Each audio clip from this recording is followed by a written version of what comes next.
Donald J. Trump won the Iowa caucuses in a landslide Monday night. He secured more than 50% of the vote, which is a record in the history of the caucuses.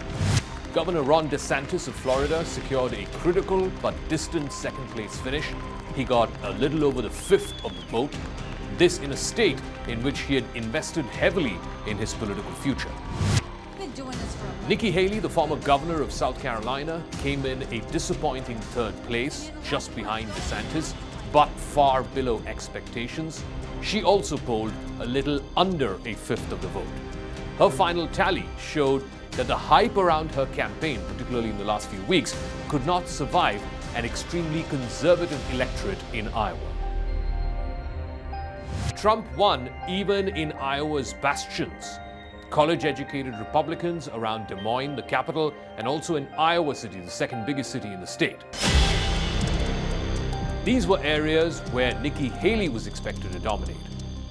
Trump also won in the extremely red and rural parts of the state, where DeSantis was said to be more popular amongst the evangelical Christians. Vivek Ramaswamy, the wealthy tech entrepreneur, finished fourth. He later suspended his campaign, throwing his support behind Donald Trump. Trump was declared the winner just about half an hour after the ballots began to be cast. After the race was called, Haley, the former governor of South Carolina, and DeSantis, the governor of Florida, swapped positions between 1 and 2. Eventually, DeSantis won second and Haley got third. DeSantis had his neck slightly above Haley's, thereby keeping the rest of his campaign alive. This has been an incredible experience. The people have been, this is the third time we've won, but this is the biggest win. They said, well, if you win by 12%, that's a big win. That's going to be very hard to do. Well, I think we've more than doubled that, I guess, tripled it maybe. Trump's overwhelming victory has once again demonstrated the kind of enduring command that he has got with the Republican Party base. Both DeSantis and Haley put together could not match Trump's tally, as Trump polled more than 1 out of 2 Iowan Republicans.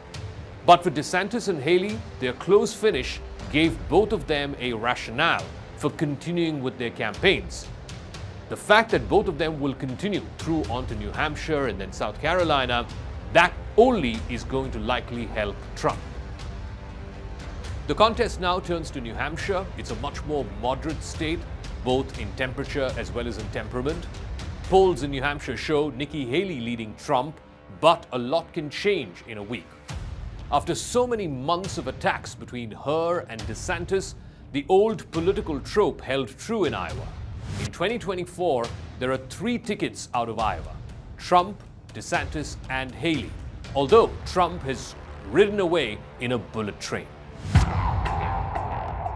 As his rivals spent weeks campaigning across the state, Trump flew into Iowa just about a few dozen times. Key Republican figures in the state, including Governor Kim Reynolds and top evangelical leaders, endorsed DeSantis and Haley. Yet, by the time the full results were in and Trump took the stage for his victory speech, he had won in 98 out of the state's 99 counties. Trump's sweep of the Iowa caucuses was broad and it was deep. He outperformed DeSantis in conservative strongholds, including in the northwestern part of the state. That part is home to many evangelical voters as well as rural folks. Even in more moderate suburban counties surrounding the capital Des Moines, which were considered more favorable terrain for Nikki Haley, Trump won, even though the margins in those urban constituencies and semi-urban constituencies was much tighter. Trump eventually won the state with a margin of over 12 percentage points. That is the biggest recorded in a competitive Republican presidential race in Iowa. The former president finished at 51% of the votes, DeSantis got 21, and Haley 19. This was the biggest victory for any Republican candidate in the history of Iowa. Though he edged out Haley for second, it is hard to see a clear path forward for Ron DeSantis. It is unclear how long and how much money he will have to forge ahead. DeSantis had staked a lot of his campaign on Iowa. He had promised more than once on the campaign trail that he would definitely win in Iowa. DeSantis checked every box that would usually be required to carry the state. He visited all 99 counties, he stopped by at tiny towns and at pubs, he took questions from locals and the press there. He won over Governor Kim Reynolds, who's the incumbent Republican governor of the state.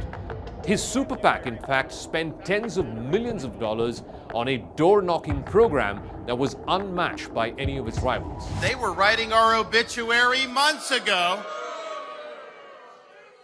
They even called the election before people even got a chance to vote.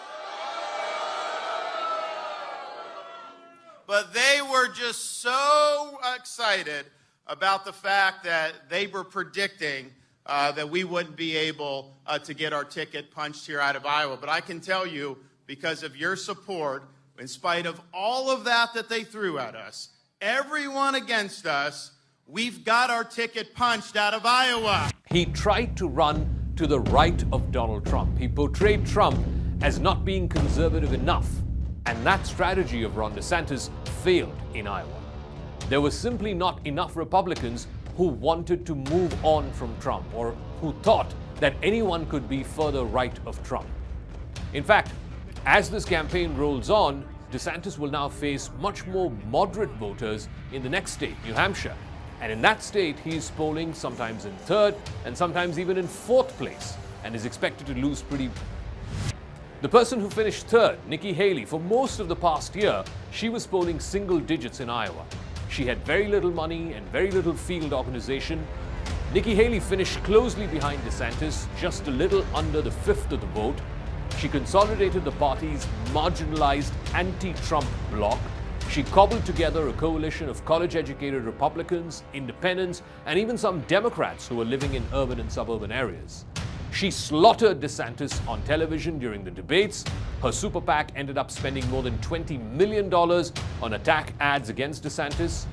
Nikki Haley would see more fertile ground in New Hampshire, where she must demonstrate that she can defeat Trump. Or at the very least, she can come close enough to defeating Trump. And that will be the only justification to keep her campaign alive. And then once we finish New Hampshire, it rolls in to her home state of South Carolina. That's in the third week of February. So the next two states are favorable to Nikki Haley.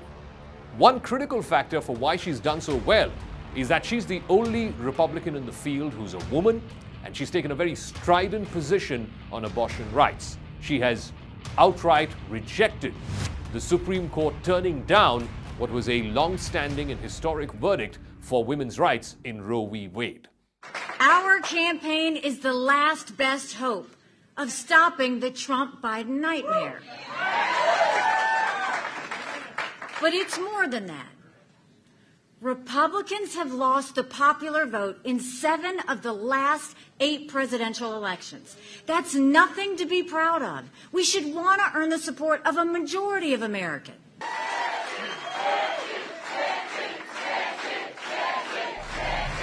Turnout in Iowa fell far short of the last contested Republican caucuses. That was back in 2016. Back in 2016, 8 years ago, nearly 180,000 Iowans helped choose their party's nominee. Trump that year had lost to Texas Senator Ted Cruz. This year, only about 100,000 plus people participated. Much of that is being attributed to the frigid weather and also a lack of drama and suspense in the campaign. A Trump win was an almost foregone conclusion. Trump is today far, far stronger than he was in 2016 or in 2020. Nationwide polls show that if today were election day, then Trump would defeat Biden anywhere between 2 to 7 percentage points. There is little doubt that Donald Trump has caused a major political realignment, not just within America, but perhaps more importantly, within the Republican Party. And Monday night, the Iowa caucuses showed the commitment of the Trump supporters. Many of them risked dangerous weather conditions. They ventured out only to back him once again at the ballot. There is also little doubt that this time around, his on-ground political operation is far more sophisticated, certainly far more than it was in 2016. A vast majority of Republican voters are likely to return to Trump in a general election. And if that were to happen in November, then it would be the mother of all comebacks in American politics.